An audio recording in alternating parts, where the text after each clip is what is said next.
Yes, huenda bwana kukawa kuna matukio makubwa sana yanaweza kutokea, lakini pia mengine yakaweza kukushangaza, yakawa mengine kabisa ni maajabu ya dunia. Lakini kwa tukio hili bwana limekuwa ni la kutishia kidogo, kwa sababu mmoja kati ya washikaji ambao wanapatikana kutokea kule nchini Nigeria, ambaye yeye ana umri wa miaka 18 tu, lakini katika hiyo miaka yake 18 ameweza kufanikiwa bwana kuweza kuwatia mimba wanawake 10.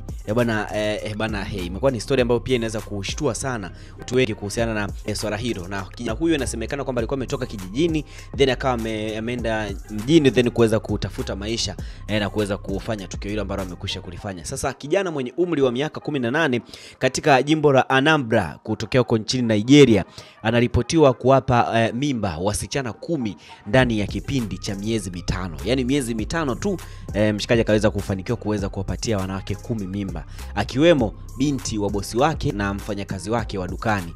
Kwa mujibu wa kamishna wa jimbo la masuala mazima ya wanawake ya ustawi wa jamii ambaye anafahamika kwa jina la Ifi Ilinabo, anayepatikana kutokea huko nchini Nigeria, aliweza kutoa taarifa hiyo na mambo mengi sana kuweza kutokea. Sasa kijana huyo pia ambaye pia aliweza kutumwa kuweza kujifunza biashara chini ya uangalizi wa bosi wake ambaye pia alikuwa amemwajiri, anaripotiwa bwana kumpa mimba binti wa bosi wake pamoja na mfanyakazi wake bwana wa dukani. Lakini pia na ndani ya miezi mitatu tu tukio hilo likaweza kutokea.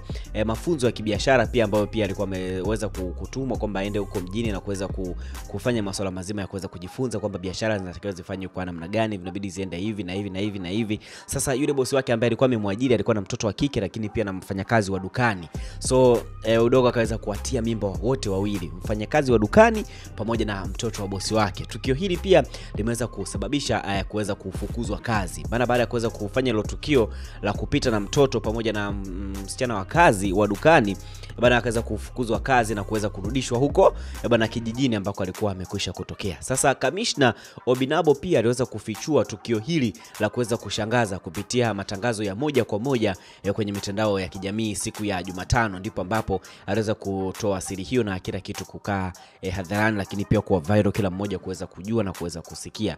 Aliweza kusema hali hiyo pia ilizidi kuwa mbaya mara baada ya kijana huyo kurudi kijijini kwao. Sasa mshikaji alipofika mjini aliweza kukutana na wanawake wawili kwanza, ambaye mmoja wapo alikuwa ni mtoto wa bosi wake ambaye alikuwa amemwajiri, ambaye katika masuala mazima kuendelea kujifunza namna gani biashara zinaenda na vitu vingine kama hivyo. Kwa hiyo akampa mimba mtoto wa bosi wake ambaye alikuwa amemwajiri. Lakini sasa baada ya muda kidogo tena akampa mimba msichana wa kazi ambaye alikuwa anafanya kazi dukani. Huyo bosi wake anaonekana alikuwa na duka mshikaji pia akaweza kupita naye pia na yeye kuweza kumpatia mimba. Sasa mara baada ya hayo matukio mawili kuweza kutokea bosi akaona isiwe kesi arudi tu nyumbani then ukaendeleze harakati zingine, kwa sababu mji unawezekana ukawa umesha kushinda. Sasa namnukuu hapa: ninahitaji ushauri kutoka kwa umma kwa sababu hili limeweza kunishinda. Huyu kijana alitumwa kujifunza biashara akiwa na umri wa miaka 18 na ni ndani ya miezi mitatu tu akampa mimba binti wa bosi wake na mfanyakazi wa duka. Alifukuzwa miezi miwili baadaye pia akawapa mimba wasichana wengine 4 huko kijijini. Baada ya kutia 2 kule mjini, alivyorudi nyumbani tena kijijini akaweza kuongeza mimba nyingine za kutosha huko pia kijijini. Sasa kwa mujibu wa kamishna huyo, mama wa kijana huyo pia ndiye aliyeleta swala hilo ofisini kwake akiwa katika hali ya kukata tamaa. Sasa kumbe kesi hii mpaka imemfikia huyu ambaye anashughulika na masuala mazima ya wanawake au ustawi wa wanawake kutokea huko Nigeria.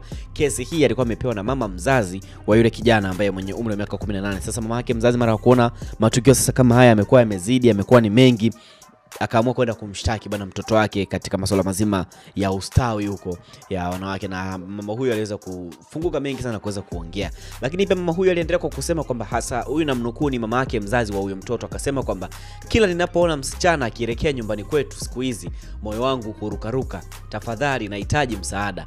Mama wa kijana huyu aliweza kuelezea kwa kamishna Obinabo ambaye ndiye anapatikana huko nchini Nigeria. Sasa mpaka mama amekuwa na wasiwasi kwamba mwanamke yoyote ambaye anakuwa anapita tu akiona tu anaelekea nyumbani lazima awe na wasiwasi kwamba tayari kinaenda kumlamba, kwa sababu anamuelewa mtoto wake vizuri kutokana na matukio tofauti ambayo anakuwa anayafanya, lakini pia masuala mazima ya kuweza kutia wanawake mimba. Imagine ndani ya miezi 5 wanawake 10 wakawa wote ni wajawazito, alafu umri wa kijana huyo ni miaka 18 tu. Miaka sio mingi, miaka tu ni fulani tu hivi, ni michache, lakini kazi ambayo anaifanya, shughuli anayoifanya bana sio mchezo. Imagine mpaka mama mzazi mwenyewe anaweza kushtuka na kuweza kumshtaki mtoto wake kwenye masuala mazima ya usawi na vitu vingine kibao. Inakuwa ni noma kabisa. Yapi maoni yako? Ni sahihi kijana ambacho anakuwa anakifanya? Kwa sababu akishamtia mimba mtu baadaye kutulia, yeye anaendelea kutembeza jaramba na kwa watu wengine ambao wanakuwa wanapatikana katika maeneo hayo. Maoni yako yatakuwa muhimu kabisa. Drop comment yako kwenye Facebook, Instagram pamoja na X, bila kusahau pale YouTube. Ukisubscribe channel yetu utakuwa wa kwanza kabisa kuweza kupata taarifa kama hizi. Ciao.